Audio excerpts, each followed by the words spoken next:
اور اگر وہ لوگ عہد کرنے کے بعد اپنی قسموں کو توڑ ڈالے اور تمہارے دین اسلام پر طعن کرے تو تم لوگ اس کثرت سے کہ یہ باز آ جاوے ان پیشوایان کفر سے خوب لڑو، کیونکہ اس صورت میں ان کے قسمیں باقی نہیں رہی۔ جو عہد سکنی کیا، پہلا عہد کیا پھر اس عہد کو توڑ دیا، تو اس کے بارے میں بولتے ہیں۔ اور اگر وہ لوگ عہد کرنے کے بعد اپنی قسم کو توڑ ڈالے اور تمہارا دین اسلام پر طعن کرے تو تم لوگ اس قصد سے کہ یہ باز آ جاوے، کیا ہے تم لوگ اس قصد سے کہ یہ باز آ جاوے ان پیشویان کفر سے خوب لڑو، کیونکہ اس صورت میں ان قسم باقی نہیں رہی۔ تم ایسے لوگوں سے کیوں نہیں لڑتے جنہوں نے اپنی قسموں کو توڑ ڈالا اور رسول صلی اللہ علیہ وسلم کو زرا وطن کر دینے کی تجویز کی؟ پیغمبر صلی اللہ علیہ وسلم کو بھی مکہ سے رہنے کو مصیبت پڑ گئی، مدینہ کو سفر کر دیے۔ سمجھ میں آ گیا بات؟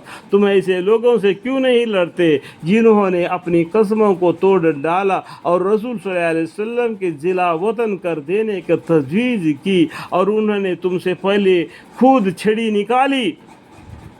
کیا ہے؟ انہوں نے تم سے پہلے خود چھڑی نکالی، کیا ان سے لڑنے سے تم ڈرتے ہو؟ خود انہوں نے پہلا چھڑی نکالی، کیا ان سے لڑنے سے تم ڈرتے ہو؟ سو اللہ تعالیٰ اس بات کو زیادہ مستحق ہے کہ تم ان سے ڈرو، ان سے ڈرنا نہیں۔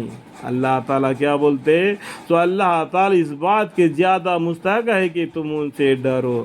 اگر تم ایمان رکھتے ہو تو ان سے نہیں ڈرنا۔ جب انہوں نے چھڑی نکالی تو تم بھی چھڑی نکال دینا۔ اگر انہیں جہاد کرنے لگے تو تم بھی ان کے اوپر جہاد کرنا۔ اگر وہ جو قسم پر انہیں رہ گئے تو تم بھی ان کے ساتھ رہ دینا۔ ان سے لڑو۔ اللہ تعالیٰ کا وعدہ ہے کہ ان کو تمہارے ہاتھوں سزا دے گا اور ان کو ذلیل اور خور کرے گا اور تم کو ان پر غالب کرے گا، اور بہت سے مسلمانوں کے قلوب کو شفا دے گا۔ قلوب کا مطلب کیا ہے؟ دل کو شفا دے گا، اور ان کے قلوب کے غیظ و غضب کو دور کرے گا۔ الحمدللہ۔ اور ان کے قلوب کے غیظ و غضب کو دور کرے گا، اور جس پر منظور ہوگا اللہ تعالیٰ توجہ بھی فرمائیں گے۔ الحمدللہ۔ اللہ تعالیٰ بڑے علم والے، بڑے حکمت والے، آپ نے قابل علم سے قرآن کو نازل فرمایا، ہمیں تفسیر سے فرما دیا کہ یہ باتیں کرو، یہ باتیں نہ کرو۔